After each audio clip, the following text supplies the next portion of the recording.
अगर किसी शख्स को बुखार हो रहा है और उसको 2 दिन से ज़्यादा हो गए हैं लेकिन 10 दिन से भी कम है, यानी कि 2 से 10 दिन के दरमियान का बुखार है, और तो उसको इन अलामात को देखना चाहिए ताकि वो डेंगू को डिफरेंशिएट कर सके।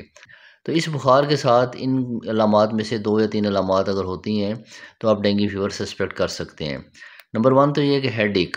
हेडेक सीवियर हेडेक होता है पेशेंट को। पेशेंट कहता है कि मेरा सर जो है दर्द से फटने लगा है। उसको उसके बाद रेट्रो बल्बर पेन या रेट्रो ऑर्बिटल पेन होता है उसको।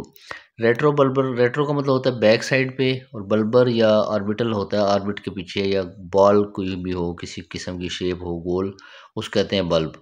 तो ये रेट्रो बल्बर पेन अगर होता है, यानी कि आँखों के जो डेले हैं उनके ऊपर अगर पेन होता है, उसका डायग्नोसिस इस तरह करते हैं कि फ़र्ज़ करें आप इस जगह पे देख रहे हैं, ये एस एंड एस पे देख रहे हैं, यहाँ से आप इस काज पे गए हैं, तो अगर आई मूवमेंट आपने इन दोनों के दरमियान में की है तो आँखों के पीछे, डेले के पीछे बहुत सख्त दर्द होना शुरू हो जाएगा आपको। तो इसको कहते हैं रेट्रो बल्बर या रेट्रो ऑर्बिटल पेन। फिर जॉइंट पेन्स बड़ा सीवियर होता है। जॉइंट पेन्स जो है वो सारे जॉइंट्स में बॉडी में पेन होना शुरू हो जाता है, और इसको कहते हैं अर्थरेल्जिया। आर्थो का मतलब होता है जॉइंट, और एल्जिया पेन को कहते हैं, तो जॉइंट पेन यहाँ अर्थरेल्जिया जॉइंट पेन को कहते हैं, वहाँ पे माइल्जिया मसल पेन को कहते हैं।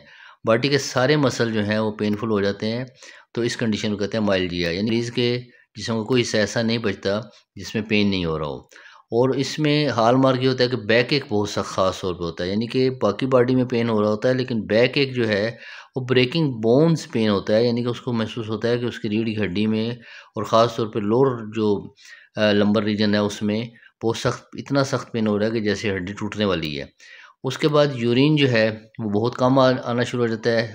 4 से 6 घंटे से ज़्यादा अगर होना शुरू हो जाए और यूरिन की कमी होना शुरू हो जाए तो फिर ये भी एक डेंजरस साइन हो सकता है। फिर नाज़िया, वोमिटिंग और एब्डोमिनल पेन होता है। नाज़िया का मतलब है कि मतली होती है उसको, फिर उल्टी होती है, और एब्डोमिनल पेन होता है। तो अगर किसी शख्स को बुखार है और उसको 2 से 10 दिन हो गए हैं और उसमें से को 2-3 साइन एंड सिम्टम्स को आ रहे हैं, तो आपको फ़ौरी तौर पे डॉक्टर से मशवरा करना चाहिए ताकि वो ये देख सके कि इस पेशेंट को आया डेंगू बुखार है या नहीं। तो इसके लिए मुख्तलिफ लेबॉरेटरी टेस्ट होती हैं जिसका कि लिंक हमने दिया हुआ है, उस पे अलहदा एक लेक्चर छोटा सा प्रेज़ेंट किया हुआ ऑलरेडी। शुक्रिया।